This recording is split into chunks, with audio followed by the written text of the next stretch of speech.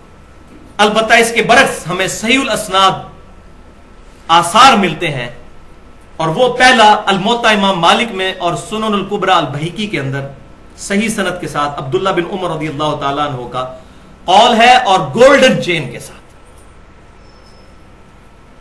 امام مالک نے نافع سے سنا، نافع نے عبداللہ بن عمر سے. گولڈن چین، اسی سند پر بخاری اور مسلم میں رفع الیدین کی حدیث ہیں. گولڈن چین، سب سے بیسٹ سند، کہ عبداللہ بن عمر کہتے ہیں کہ قربانی عید والے دن کے بعد 2 دن ہے، یعنی ٹوٹل 3 دن.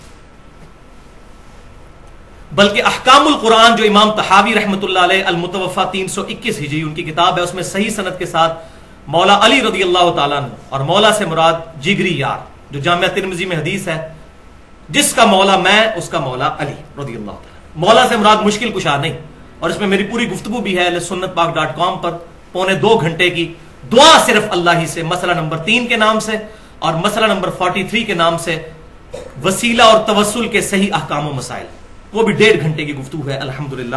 یہ میں نے ایشوز میں ریزالو کیا ہے. تو اسی بک میں ہے کہ سیدنا علی رضی اللہ تعالیٰ عنہ کا قول ہے صحیح سند کے ساتھ کہ قربانی کے کل 3 ہی دن ہیں، 10، 11 اور 12. اور اسی کتاب میں عبداللہ بن عباس رضی اللہ تعالیٰ عنہما کا بھی قول ہے صحیح سند کے ساتھ کہ قربانی کے دن عید کے بعد 2 ہیں، لیکن افضل دن پہلے دن ہی قربانی کرنا ہے. یہ مسئلہ بھی کلیئر ہو گیا. لہذا یہ 4 دن جو اونٹ کھڑا رکھتے ہیں اور پھر قربان کر رہے ہوتے ہیں، ہم مردہ سنت زندہ کر رہے ہیں. تو یہ عبداللہ بن عباس کہہ رہے ہیں پہلا دن افضل ہے. یہ کوئی مردہ سنت زندہ نہیں ہے، پہلے سنت تو ثابت ہو صحیح سند کے ساتھ. تو مردہ سنتیں جو بخاری اور مسلم سے ثابت ہے، اس کو زندہ کرنے کے لیے کوئی تیار ہی نہیں. وہ میں بتا دیتا ہوں اگر اس کے لیے کوئی تیار ہو جائے. بخاری اور مسلم کی متفق علیہ حدیث ہے، آپ صلی اللہ علیہ وسلم نے فتح مکہ کے موقع پر کالی پگڑی پہنی ہوئی تھی اور اس کے 2 شملے چھوڑے ہوئے تھے دائیں اور بائیں کندھے پر. اس مردہ سنت کو بھی زندہ کریں نا، سارے لوگ پگڑیاں باندھیں. المستدرک للحاکم میں صحیح سند کے ساتھ ہے، سعد بن ابی وقاص کہتے ہیں میں نے سفید کلر کی پگڑی باندھی ہوئی تھی اور شملہ نہیں چھوڑا تھا، تو آپ صلی اللہ علیہ وسلم نے اپنے مبارک ہاتھوں سے وہ پگڑی کھول کر دوبارہ مجھے باندھی اور 1 چپے کے برابر جو ہے وہ شملہ چھوڑا، اور فرمایا سعد اس طرح پگڑی باندھا کرو، خوبصورت لگتی. تو اس مردہ سنت کو بھی کوئی زندہ کرے نا. اچھا، اب ایک اور نئی آج ہی مجھے سننے کو ایک بات ملی کہ جی حاجی جو ہے وہ منا میں ہوتے ہیں، تو منا میں تو قرآن پاک میں سورۃ البقرہ کی آیت نمبر 203 میں آیا ہے کہ منا میں تو آپ 3 دن مزید رہ سکتے ہیں، 2 دن کے بعد بھی لوٹ سکتے ہیں، یعنی 10 کے بعد 11 اور 12. عموماً تمام حاجی 12 تک آ جاتے ہیں، لیکن اس میں اجازت ہے قرآن پاک میں سورۃ البقرہ آیت نمبر 203 میں کہ کوئی 30 دن بھی رہنا چاہے تو رہ سکتا ہے. تو کہتے ہیں چونکہ وہ منا میں 3 دن رہا جا سکتا ہے، لہذا قربانی بھی 3 دن ہو سکتی ہے. بھائیو یہ مسئلہ کہاں سے نکال لیا ہے؟ تو یہ بالکل فراڈ بچایا ہوا ہے، پتہ نہیں کہاں سے یہ باتیں لکھ لی ہیں. تو ایسی کوئی بات نہیں ہے. الحمدللہ میں نے بتا دیا اہل سنت اور اہل تشیع میں اتفاق ہے، سوائے امام شافعی رحمۃ اللہ علیہ اور چند لوگوں کا کہ وہ چوتھے دن کے قائل ہیں اور ضعیف روایتوں کی وجہ سے، اور اس میں کوئی ایسا مسئلہ نہیں، ہم ان پہ کوئی بدعت کا فتویٰ نہیں لگاتے. لیکن جس کو بات پتہ چل جائے، اور میں اسی لیے بھائیو یہ بات شاید کسی کو بری بھی لگے لیکن میں اپنے دل کی بات سامنے رکھوں، میں اہل سنت میں سے اور اہل تشیع میں سے سب سے زیادہ محبت اہل حدیث کے ساتھ کرتا ہوں. اس کی وجہ یہ ہے کہ یہی ایک مکتبہ فکر ہے جن کے سامنے جب صحیح الاسناد احادیث رکھی جاتی ہیں تو ان کو اپنا کوئی بزرگ یاد نہیں آتا. وہ کہتے ہیں بھئی حدیث صحیح ثابت ہوگی، یہی ہمارا مذہب ہے، اور اگر ہم کسی حدیث پر عمل کر رہے تھے اور وہ ضعیف تھی ہم چھوڑ دیں گے. کتنے عرصے سے عمل کر رہے تھے کہ وطروں میں رکوع سے بعد دعا پڑھا کرتے تھے ہاتھ اٹھا کے. جب ثابت ہو گیا کہ نہیں ہے تو دارالاسلام جو اہل حدیث کا سب سے بڑا مکتبہ ہے، انہوں نے اس کتاب میں لکھ دیا کہ رکوع کے بعد ثابت نہیں ہے، رکوع سے پہلے ہی قنوت وطر کرنا ہے، رکوع کے بعد قنوت نازلہ ہے. صحیح بخاری میں بھی موجود ہے کہ اس شخص نے جھوٹ کہا جس نے کہا کہ اللہ کے نبی صلی اللہ علیہ وسلم رکوع کے بعد دعائے قنوت پڑھتے تھے. وہ تو آپ نے 1 مہینہ پڑھی قنوت نازلہ میں، ورنہ پہلے ہی پڑھا کرتے تھے. انہوں نے رجوع کیا. ایون ہمارے اسلام آباد میں دارالاسلام مسجد اہل حدیث کی پچھلے سال انہوں نے باقاعدہ بروشر تقسیم کیا، حالانکہ وہاں چوتھے دن قربانی بھی ہوتی تھی. ریٹن فارم میں انہوں نے رجوع کیا کہ بھئی قربانی کے 3 ہی دن ہیں. اور میں ان تمام چیزوں کا کریڈٹ جو ہے ایک پرسنالٹی کو دیتا ہوں جو میں سمجھتا ہوں، جو میں نے پہلے بھی کہا، چاہے یزید والا مسئلہ ہو چاہے یہ مسئلہ ہو، اہل حدیث کا قبلہ ایک دفعہ درست کر دیا، وہ حافظ شیخ زبیر علی زئی صاحب حفظہ اللہ ہے، اللہ تعالیٰ ان کے علم اور عمل میں برکت عطا فرمائے.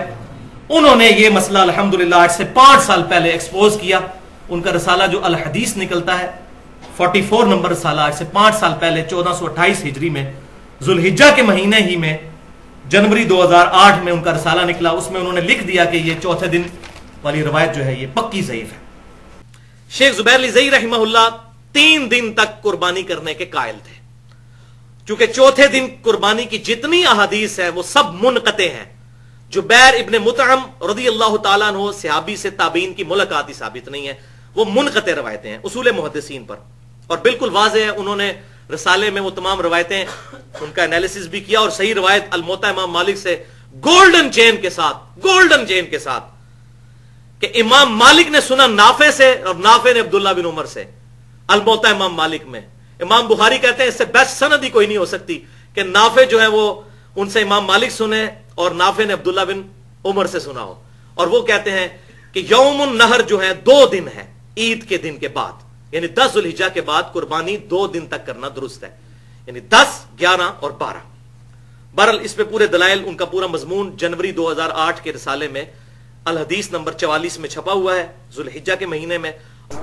چوتھے دن قربانی کی روایت اتنی ضعیف ہے، کیا وجہ ہے کہ اب ہمارے اہل حدیث ابھی تک اپنے علماء کے مقلد بنے ہوئے ہیں؟ اور ہمارے علاقے میں بھی ہوتا ہے کہ وہ 4 دن اونٹ کھڑا رکھتے ہیں، چوتھے دن جا کے قربان کرتے ہیں، اور اب وہ البانی صاحب کا حوالہ دیتے ہیں، حالانکہ وہ آپ نے جبیر بن مطعم سے اس کی ملاقات ہی ثابت نہیں تابع کی.